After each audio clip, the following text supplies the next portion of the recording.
Olá pessoal, aqui é Sodré Neto. Vou fazer comentários a respeito das falas do cientista Marcelo Gleiser, que se desponta aí como uma das referências do paradigma atual.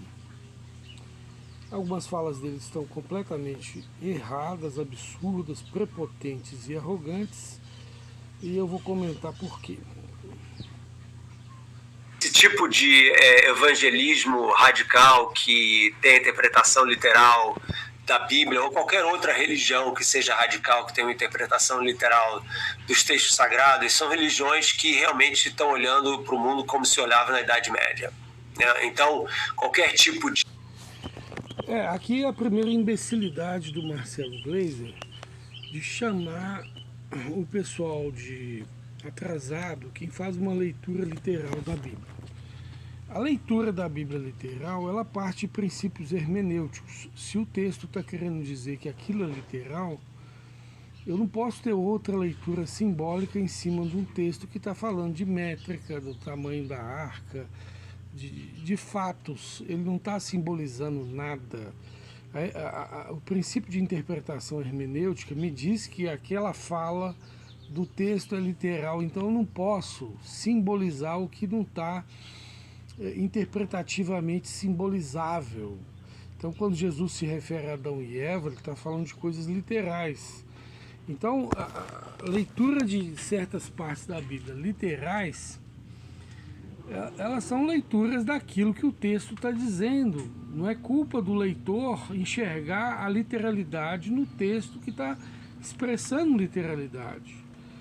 Agora, se você acha que a ciência está acima da verdade do texto e você quer usar a ciência para dizer que aquilo não pode ser literal, então aquilo vai ser mentiroso, entende? Então, a leitura da pessoa está certa. Agora o texto, então, a ciência está dizendo que ele é mentiroso. Então, já começa a bobagem por aí, dizer que as pessoas não podem ter uma leitura de um texto que está expressando literalidade, uma leitura literal. Tá falando só, construa a arca de tal e tal tamanho, tal métrica, tantos côvados, entendeu? Não dá para eu ler isso de forma simbólica, Marcelo Gleiser, entende? Não é culpa das pessoas lerem de forma simbólica. Ou o texto é mentiroso e a ciência está certa, ou a ciência que eu falo não é toda a ciência, né? A maioria de hoje tá certo ou a maioria está errada. Eu vou mostrar aqui que a maioria da ciência de hoje está errada. Assuntos que você nem faz ideia que existam. Eu vou mostrar para você aqui e para todos que assistirem. Bora lá. De interpretação que diz que o que está escrito na Bíblia é o que realmente ocorreu e a Terra tem mais ou menos 6.000 anos de vida, né? E que Deus criou todos os animais, os homens, etc, etc, em 6 dias e tem toda aquela relação. Isso daí, para mim, realmente é um desfavor para a fé científica. E quando você fala com teólogos sérios, quando você fala com... Aí o Marcelo Gleiser está dizendo que todo teólogo que aceita a literalidade da Bíblia, que fez uma leitura literal de aspectos literais, ele não é sério, entendeu? O cientista, para ser sério, ele tem que concordar com a ciência e não pode concordar com o texto que ele está lendo ali. Ele tem que negar a Bíblia para poder ser um teólogo sério, na opinião do Marcelo Gleiser, né? Marcelinho, seguinte, filhinho. A Bíblia está correta, não é só porque ela está escrita e foi referendada por Jesus, não. A própria ciência descobriu em mais de 1.200 fósseis tecidos ainda orgânicos com elasticidade, mostrando que os fósseis são recentes, não tem milhões de anos. Me perdoe, Marcelo, você está desatualizado cientificamente, entendeu? Tem imagens aí do colágeno se esticando, entendeu, Marcelo? Então não tem como isso preservar milhões de anos, Marcelo. Acorda, meu filho, você que está representando uma ciência medievalista, atrasada, desatualizada. Você, não é os que fazem leitura de um texto literal da Bíblia. Além disso, tem mais de 73 argumentos favoráveis à terra jovem. Por exemplo, vou te dar outro exemplo, além dos tecidos orgânicos nos fósseis, que desmontou toda a geocronologia paleontológica. Carbono 14. Carbono 14, você sabe que cai pela metade, 5.730 anos. E que não é para ter nada de carbono 14 original em rochas de bilhões de anos, milhões de anos, fósseis de milhões de anos. Porque se a metade dele cai em 5.000 anos, 30.000, 40.000 anos, não é para ter nada de carbono 14. Você concorda comigo, meu filho? Você é físico, né? Deve concordar. No entanto, encontraram carbono 14 em fósseis, em petróleo, em tudo quanto há, e até em diamante incontaminável. Porque veio a desculpa, né, não, esses carbono 14 foram formados posterior e por lixiviação, contaminou o fóssil. Aí foram testar em diamante, que o diamante é incontaminável, tem só um pouquinho de nitrogênio 14, que é a matéria-prima para formar carbono 14. E para formar carbono 14 dentro do manto e acertar o justo núcleo do nitrogênio 14 com bombardeamento de nêutron, puxa vida, né? Eu acho que só reator nuclear apontando ali para o diamante dia e noite conseguiria fazer uma façanha dessa.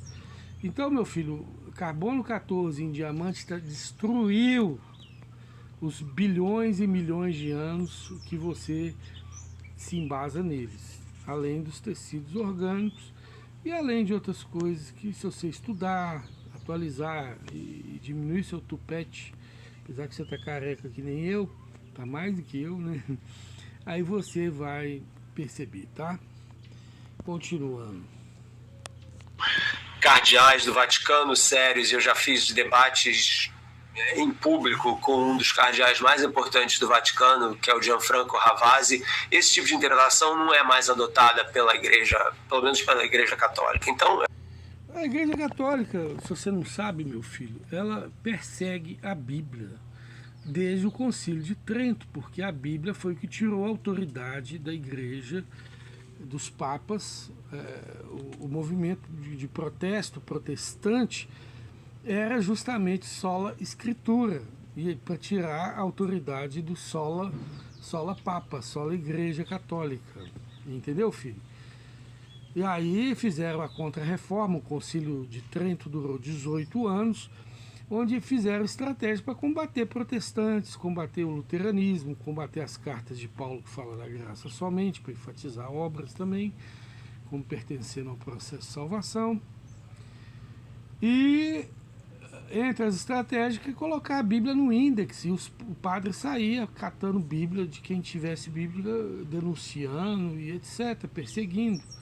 Porque era a pessoa ler a Bíblia, ver que a igreja estava errada e saía da igreja católica. Por isso que a Espanha católica, em 1800, tinha só 10% de alfabetizados. Enquanto que no mesmo ano, nos Estados Unidos, 90% eram alfabetizados, era justamente o contrário. Enquanto a Espanha tinha 90% de analfabeto, os Estados Unidos em 1800 tinha 90% de alfabetizados. Por isso que ele está no topo da pesquisa científica, tal, por causa da Bíblia, leitura. Né? Então, agora a Bíblia foi perseguida por céticos, por modernistas, iluministas radicais franceses, que teve vários iluminismos, e com apoio da educação, que era liderada principalmente por jesuítas, ainda lidera até hoje. Eles formaram mais de 2 bilhões de pessoas. Então, essa cabeça que você tem hoje de derrubar a Bíblia usando ciência, isso foi um apoio jesuíta ao pensamento modernista, que tudo que desprezasse a Bíblia era, de certa forma, apoiado. Por isso que a Igreja Católica quer se ver livre da Bíblia, não é de hoje. O próprio movimento carismático interno da Igreja Católica tenta trazer a Bíblia de novo, né, a autoridade, e representa uma pedra no sapato desses católicos aí que estão mais para lá do que para cá, que você está citando aí. Então, é um pessoal que realmente opta por viver num obscurantismo que não tem nada a ver com o mundo moderno, né? E isso tem consequências, infelizmente, políticas. Obscurantismo é seu, que não se atualiza, não vê lá o carbono 14 em fósforo, não vê os tecidos orgânicos em fósforo, não vê que a geocronologia é um absurdo. Obscurantismo seu, que ainda está atrasado, repetindo pensamentos modernistas, sendo que a gente está no pós-modernismo. Você está atrasado, não somos nós, tá? Acorda, Marcelo Gleisi. Políticas, educacionais, porque eles tentam influenciar o currículo escolar, e é um tremendo absurdo. Isso é uma coisa contra a qual a gente tem que lutar com tudo. Igual o meu professor Scopus 18, ele fez o curso Design Inteligente, que é a coisa mais óbvia científica, com centenas de publicações científicas.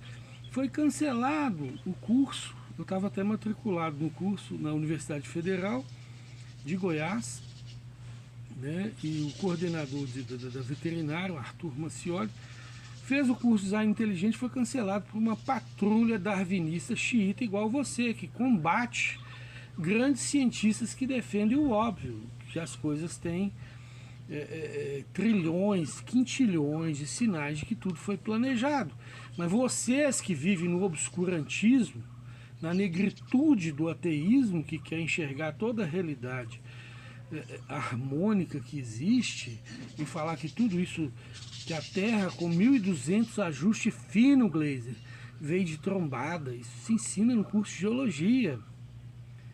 Entende? Quem que é obscurantista aqui? É vocês. Entendeu? Aí fica chamando a gente do que vocês são. Vocês são obscurantistas. Vocês ensinam que a complexa célula, o DNA, o código veio de sopa primordial até hoje em sala de aula, meu querido.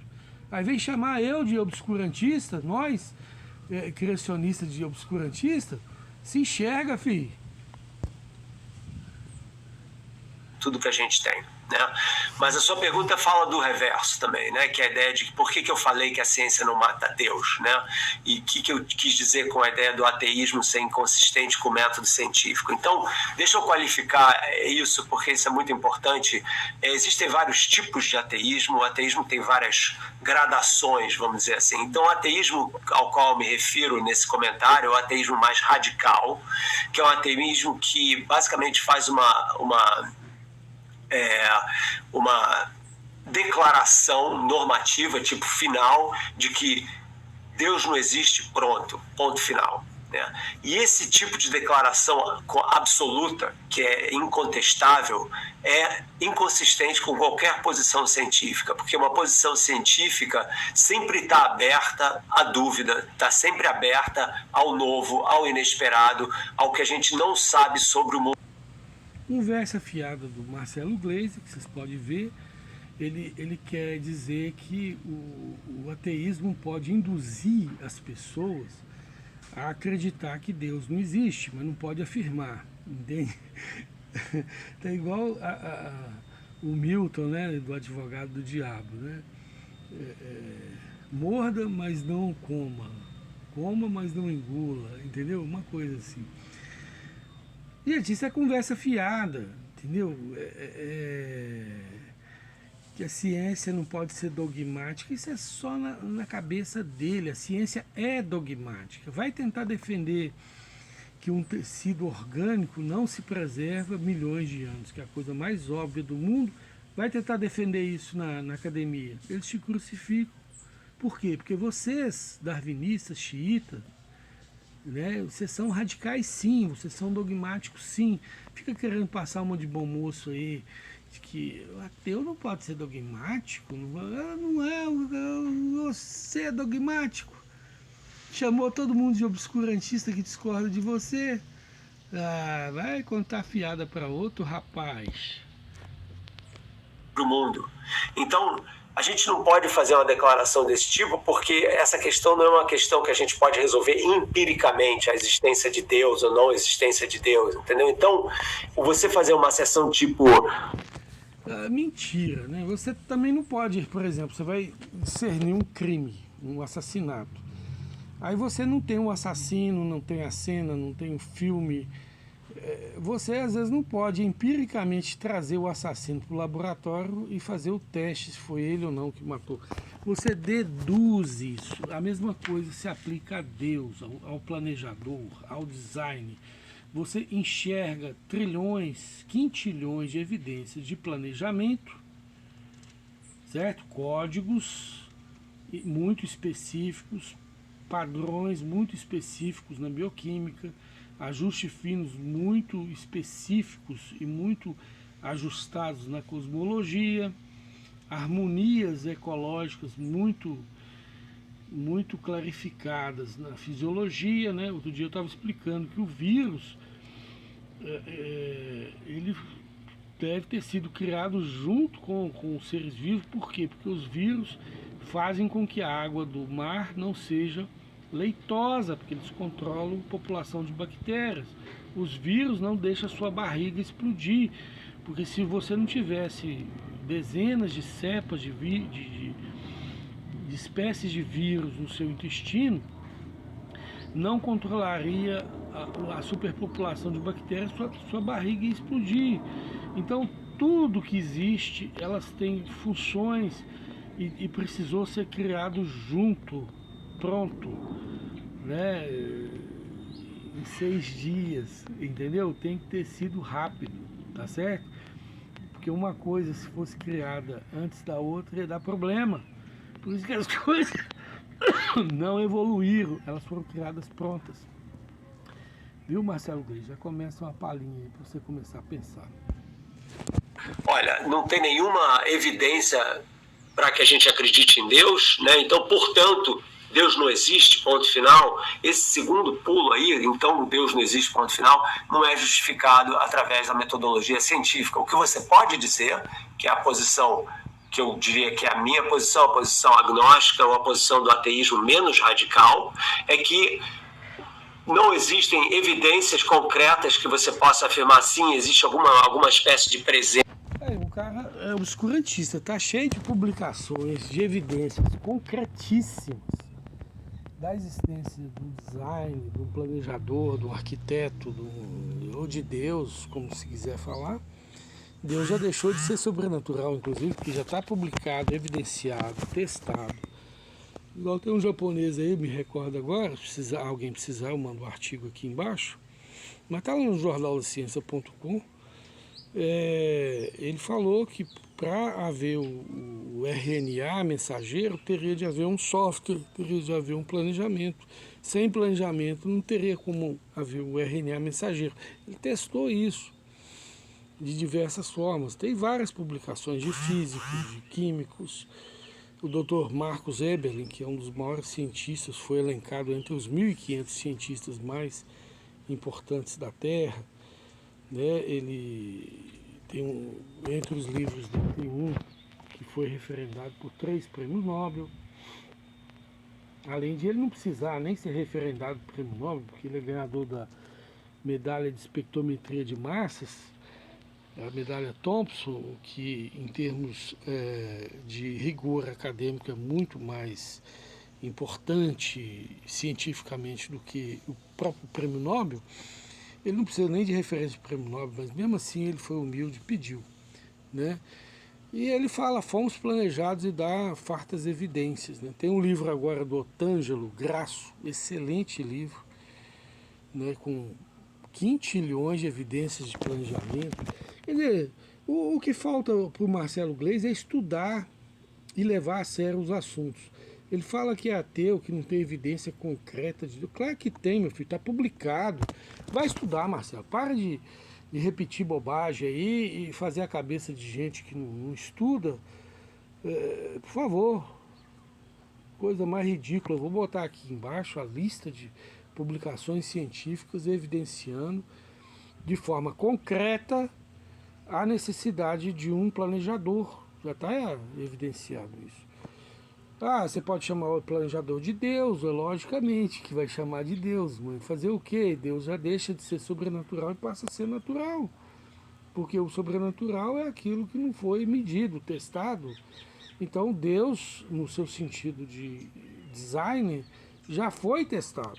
Então, pelo menos a parte de criador, de planejador, já não é mais sobrenatural, já é natural. Ah, mas eu não posso trazer Deus para o laboratório, assim como você não traz o assassino para o laboratório, meu filho. Você pega um artefato arqueológico também, você não traz o cara que fez o artefato arqueológico quando você sabe que alguém fez, mesmo que você não saiba o nome da pessoa. Então, quer dizer, vamos parar de palhaçada e vamos levar a sério os assuntos que você está abordando, né? Por favor. Presença sobrenatural, seja lá o que for, né? Isso também já é uma outra conversa, o que quer dizer sobrenatural, né? Mas eu também não posso afirmar categoricamente que eu conheço o suficiente do mundo, do universo, das pessoas, da humanidade, dos mistérios que nos cercam, para dizer categoricamente que Deus não existe. Então é nesse sentido que essa posição... A conversinha fiada do Marcelo Gleiser é dizer assim, eu só não posso afirmar, mas quase afirmar. Ai, cansa, viu? Não dá nem vontade de comentar. Uma hipocrisia lascando. Categórica não faz sentido. E a ciência não mata Deus, porque a ciência não tem nada a ver com Deus. Ô, Gleiser, deixa eu te fazer uma pergunta aqui. Eu gosto muito da visão do Sagan. Olha lá, a ciência não tem nada a ver com Deus. Ô meu filho, primeiro, historicamente você está errado com essa declaração, por quê? Porque a ciência ocidental nasce em terreno cultural judaico-cristão, não nasce lá nos esotéricos, não nasce em lugar nenhum, só no terreno cultural cristão. 80% dos prêmios Nobel são religiosos, né? Um monte de iniciativa científica tem a ver com a perspectiva de que há funcionalidade, há leis, há projeto na coisa, por isso a coisa foi descoberta, ou seja, Deus está impregnado na ciência, se você não sabe, né? E quem tem uma leitura fisiológica de um planejador está sempre à frente daquele que tem uma leitura aleatória e bagunçada da realidade, igual vocês. Vocês, por exemplo, darwinistas, falaram que o DNA era lixo, enquanto os livros criacionistas ou do design inteligente falavam que tem função, mas não é conhecido ainda. Quem que acertou? Qual o modelo que acertou? Eu posso enumerar aqui centenas de exemplos de acertos do modelo, de quem pensa criacionistamente ou design inteligentistamente contra erros terríveis de vocês. Igual, por exemplo, outro exemplo, né? Além do DNA que vocês chamaram de lixo, depois descobriu que era meta-informação, que era a parte controladora do DNA, mais importante até que os genes. Mas eu vou dar um exemplo conhecidíssimo dos órgãos vestigiais. O darwinismo começou falando que tinha 111 órgãos vestigiais. Hoje eles ainda defendem que existem 6 órgãos vestigiais. Na época que eu fiz anatomia, né, o professor lá de medicina lá, começou a falar na sala de aula que não tinha, o apêndice não tinha função. Eu falei, tem. Aí nós fizemos uma aposta de R$1.000, ele correu. Eu falei com ele, ó, eu falo que tem, provo que tem. Aí um professor julga, você apresenta a sua tese, eu apresento minha tese. Bora lá, R$1.000. Ele correu. Correu porque ia perder, ia apanhar feio. Porque o apêndice é uma reserva da microbiota. Só nesse aspecto aí já tem funções vitamínicas.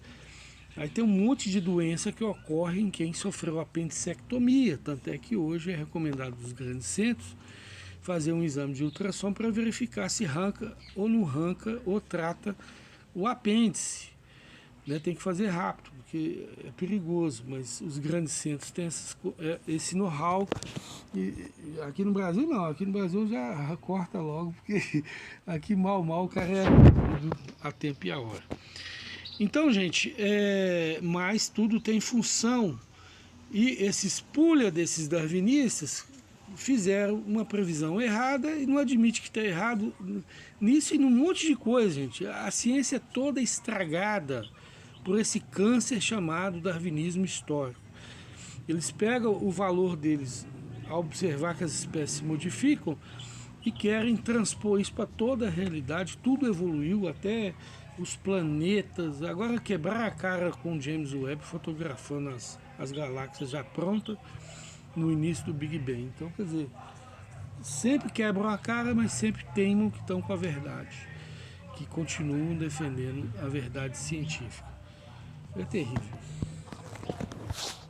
E gosto muito também da visão do Dawkins, mas eles são ateus militantes, esse tipo de ateu que normatiza o ateísmo e que considera categoricamente que Deus não existe. Deus não existe. Como é que fica essa posição do ateu militante para você na pessoa desses dois nomes fantásticos? Então, bom, o Dawkins é um cara que é tão extremo quanto os evangélicos que dizem que Deus existe, que você não pode acreditar na teoria da evolução, etc. Então, os dois extremos se encontram. O Sagan é uma posição muito mais sutil, porque ele era assim, mesmo que ele dissesse, como eu digo, né, que você não necessariamente deve acreditar em Deus, você pode ter uma posição espiritual com relação à nossa relação com a natureza.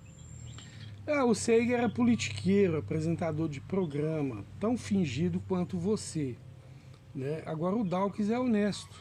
Ele fala que o cientista, darwinista, que acredita em Deus tem a mente repartida, entendeu? Então o Dawkins, por mais que vocês tentem ridicularizar ele é muito mais honesto e franco que vocês, muito mais verdadeiro. Você fica falando assim, não posso afirmar que Deus não existe, eu posso evidenciar bastante, mas não posso afirmar categoricamente. O que é isso? É pura hipocrisia sua e dessa turminha aí que segue essa cartilha, que além de ser desatualizada, é fingida. E fala que não é dogmática, não é uma mastica, a ciência é dogmática pra caramba, entendeu? A princípio não deveria ser, mas é. Com a natureza, com o desconhecido, né? Então, quando eu falo que a ciência não mata Deus, é no sentido que a gente sabe muito bem que a missão da ciência não tem nada a ver com a missão da fé. A missão da ciência é descrever a realidade do mundo natural da melhor forma possível, ou seja, da forma mais consistente com que a gente pode observar da natureza. Então, é uma visão restrita essa que reduz a leitura da realidade ao naturalismo. Por quê? Porque a realidade não é naturalista, né? As forças naturais cegas não criam leis, não criam códigos, não criam ajustes, entende?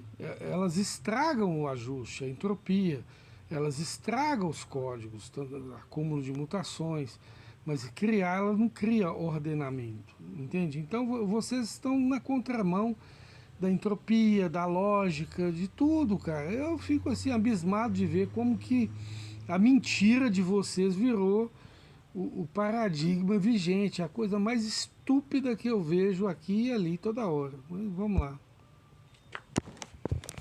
Entendeu? Então, esse negócio de que a ciência vai contra Deus é uma maneira errada de entender o que a ciência está fazendo. O que a ciência está fazendo é desvendar os mistérios do mundo natural, ampliar o que a gente entende da realidade. Não é isso que a ciência está fazendo, Marcelo Gleisi. No modernismo, se você tem que estudar história, né? Porque parece que você não estuda. Entendeu? O modernismo veio, sim, para substituir explicações teológicas da realidade.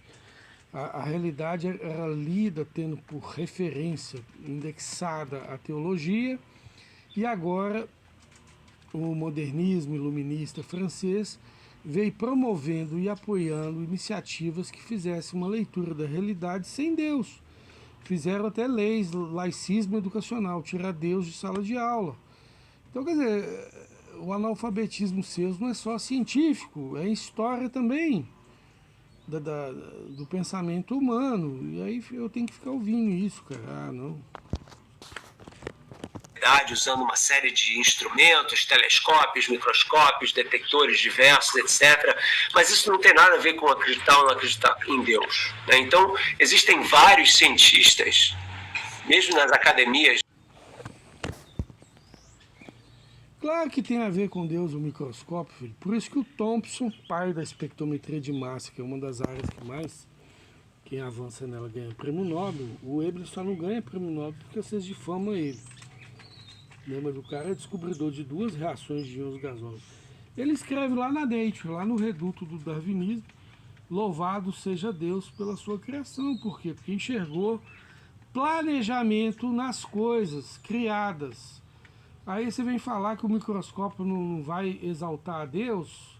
Como não, cara? Um cara que estuda imunologia enxerga lá um exército de códigos, de funções, de tarefas acontecendo, ele não vai glorificar a Deus, não tem nada a ver com Deus. Só se ele for burro, entendeu? Enxergar Deus e não poder falar, ficar amordaçado por esse modernismo imbecil que recusa Deus a priori. Né? Mas o cientista livre que fala o que pensa, é igual meu professor de astronomia, que foi presidente da Sociedade Sul-Americana de Astronomia, no final do curso ele falou, quem fez o universo tinha um mapa, porque se não distribuísse bem as massas, olhado pela perspectiva gravitacional, tudo se colapsaria. Agora, se alguém falar que eu falei isso, eu vou negar até a morte. Por que ele falou isso? Por causa da patrulha de você, safada, que fica perseguindo cientista que fala o que é as coisas. Por quê? Porque o ateísmo militante de vocês, essa patrulha xiita de vocês, persegue quem fala a verdade. É o Paulo Parreira, né? Ele vai negar, logicamente, mas eu estou entregando ele aqui. Por quê? Porque chega. É tanta palhaçada que chega. Você fica dominando aí o mundo acadêmico, chega. Já falaram muita bobagem, agora chega. Agora a gente tem voz aqui no YouTube. Nós vamos desafiar vocês para o debate ao vivo, né, com grandes cientistas igual o Marcos Eblin, o João Paulo de Reis Braga, o Otângelo Graço, que é uma sumidade. Tem até um ateu que defende o design inteligente, o Antônio Carlos Andrada. O cara é inteligentíssimo. E tem eu também, que sou o menorzinho deles, mas ainda tenho gordura para gastar com vocês. Entendeu? Então para de falar de palhaçada, esse ateísmo já era, esse darwinismo já era, chega, é muita bobagem, cara. Um bichinho lá virando baleia, um monte de besteira que vocês fazem. Tem um Rômulo Carleal, eu duvido se tem algum biólogo com capacidade, biólogo darwinista, de enfrentar o Rômulo Carleal. O cara é um gênio, né? E gênio não só em biologia evolutiva, como gênio em filosofia, tomista. O cara fera demais. Nacionais dos Estados Unidos, Brasil, etc., que são pessoas que têm fé e que veem a fé como sendo totalmente consistente com a ciência que eles fazem. Então esse tipo de antagonismo é simplesmente apenas destrutivo, ele não ajuda em nada o desenvolvimento da ciência. Você fala do antagonismo, você promove o antagonismo. Você fala que a ciência não tem nada a ver com Deus. Isso aí é o quê? Promover antagonismo, uma dicotomia, entendeu? Ciência é uma coisa, Deus é outra. Olha que absurdo. Se ele é o criador, como é que ele não tem nada a ver com a natureza que ele criou? Ah, Marcelo, você tem que começar a ter aula de lógica e coerência. Ciência ou a necessidade que tanta gente tem em acreditar em alguma coisa. Então é muito mais importante a gente entender a natureza da fé, a natureza da ciência. O preconceito deles que alguém tem que ter necessidade de acreditar em alguma coisa como fosse todo mundo carente de um protetor, de um salvador. Não, Marcelo. A necessidade de se acreditar em Deus, ela é científica. Por quê? Porque você vê as coisas com características planejadas, cara. Qualquer cientista enxerga a necessidade de se acreditar em Deus, meu querido. Só um ateu militante que nega, um negacionista de Deus, só isso. Igual tem os negacionistas de vacina, negacionista que a Terra é esférica, né? Os terraplanistas. Vocês são negacionistas de Deus. Você é negacionista. Entendeu? Igual um antivacina e um terraplanista, só isso. O que cada uma quer fazer e por que para tantas pessoas ambas são importantes, do que tentar antagonizar uma contra a outra, que realmente é totalmente irrelevante e não leva a nada. Então tá aí, meus amigos, divulguem, dão um joinha, inscrevam no nosso canal, o Jornal da Ciência e Clinical Trial em Brasil, e vamos que vamos. Abração, deixa eu fechar isso aqui.